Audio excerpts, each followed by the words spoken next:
Brought to you by Agilus Diagnostics.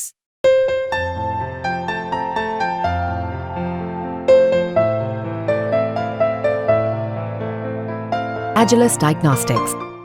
नमस्कार दोस्तों, आप क्राइम तक देख रहे हैं। बात करते हैं अयोध्या मामले की। इस मामले को लेकर रोजाना नए अपडेट सामने आ रहे हैं। दरअसल आरोपियों को गिरफ्तार कर लिया गया था। अब इस मामले में जो नई मांग उठ रही है वो डीएनए की मांग उठ रही है कि अब इस मामले में जो पीड़िता है उसका डीएनए कराया जाएगा ताकि एक साइंटिफिक एविडेंस पुलिस के पास हो और आरोपी को घेरने में पुलिस के लिए मदद हो।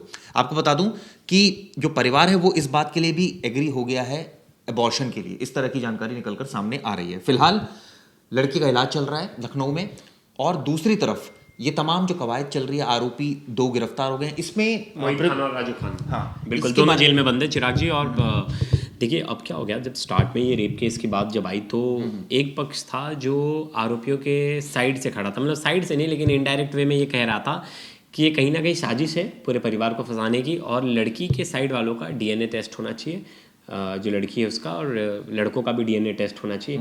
क्या सच में ऐसी चीज़ें थी? फिर मोहल्ले के लोगों का बाइट आने शुरू हो गए, उनकी बातें शुरू हो गई आने, तरह तरह की बात लोग कर रहे थे। लेकिन मामला वही है, 12 साल की बच्ची है। 12 साल की बच्ची अपने डिसीजन खुद नहीं ले सकती, इसलिए हम उसे माइनर की कैटेगरी में रखते हैं। और अगर 12 साल की लड़की के साथ कोई भी संबंध बनाए जाते हैं तो वो तो उसे रेप में ही काउंट होंगे, कोई भी हो। बाहर बहुत सारी बातें चल रही थी यहाँ वहाँ से, ऐसी चीज़ें हैं। नहीं, लेकिन सबसे बड़ा जो सवाल ये है, 12 साल की बच्ची तो ऑब्वियसली विरोध नहीं कर सकती। बिल्कुल। 12 साल की बच्ची को क्या मोहित और दूसरे आरोपी ने, राजू खान, इन्होंने बरगलाया और उसके साथ कब से कर रहे थे, क्या ये बात सामने है? क्योंकि डीएनए अब इस बात का होगा जो बच्चा है वो दरअसल काफ़ी टाइम से कर रहे थे। और ऐसा आरोप है घर वालों का कि ब्लैकमेलिंग भी चल रही थी। हाँ, लड़की को डराया धमकाया जा रहा था। फिर बाद में एक नेता का इसमें इन्वॉल्वमेंट हो जाता है। वो कहते हैं कि लड़की को हॉस्पिटल में जाके धमकी दी गई कि अपना केस वापस ले लो, नहीं तो तुम्हारी जान को खतरा है, और बहुत तरह तरह चीज़ों बता के उसे धमकाया गया।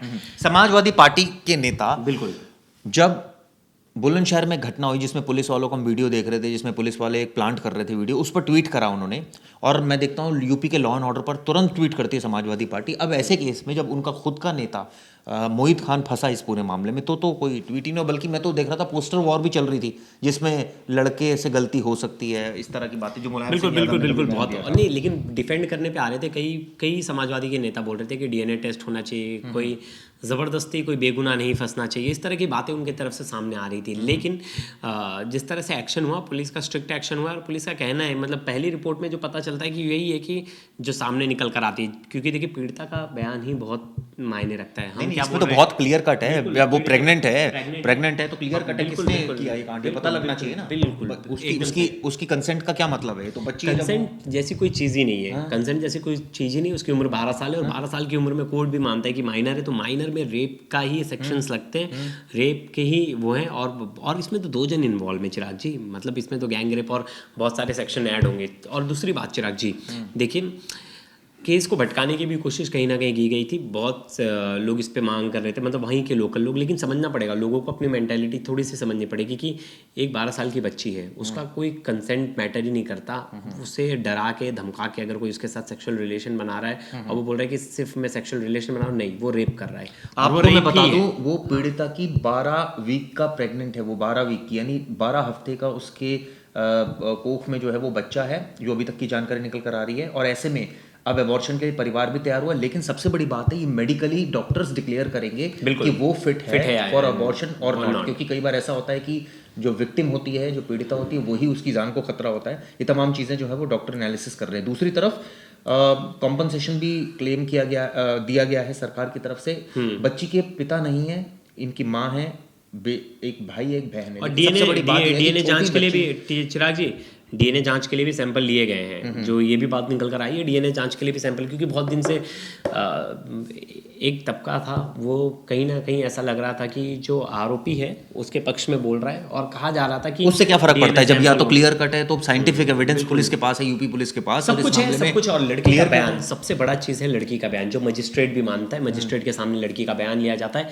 जो मजिस्ट्रेट के सामने खुद लड़की बताती है अपनी आप बीती, तो उसे नकारा नहीं जा सकता। और लड़की की बात ही सर्वोपरि होगी, वो जो बोलेगी उसी को माना जाएगा। और अब जो मेडिकल रिपोर्ट्स है वो तो आएंगे ही, तो आने वाले टाइम में चिराग जी देखना पड़ेगा इस पर, क्योंकि पॉलिटिक्स इन्वॉल्व हो गया कहीं ना कहीं इसमें, पॉलिटिकल वॉर हो गया। लेकिन लोगों ने ये नहीं देखा कि एक बच्ची के साथ इतना गलत हुआ है, तो उसके लिए खड़े होने के बजाय लोग ने पॉलिटिक्स करना शुरू कर दिया, तो जो कि वो भी सही नहीं थी। एक नेता को बचाने की कोशिश की जा रही थी जिसका नाम आया कि जो लड़की को धमका रहा था। एक और इसमें अपडेट मैं आपको दे दूं कि गर्भपात दरअसल हो चुका है, मंगलवार को ही हो चुका है, गर्भपात कराया गया है। किंग जॉर्ज मेडिकल यूनिवर्सिटी के क्वीन मैरी हॉस्पिटल में डॉक्टरों की टीम ने गर्भपात कराया है। इसके साथ ही पीड़िता के गर्भपात के बाद डीएनए जांच के लिए जांच अधिकारी को भ्रूण सैंपल भी दे दिए गए हैं, यानी कि उसकी डीएनए रिपोर्ट के आधार पर दोषियों की पहचान अब संभव हो पाएगी। अब इसका डीएनए की रिपोर्ट आएगी, उससे और क्लियर होगी, यानी कि क्लियर में लड़की की जान को, जैसे हम शुरुआत में कह रहे थे, ये बहुत क्लियर कट है कि हो चुका है, जो गर्भपात हो चुका है। ऐसे में अब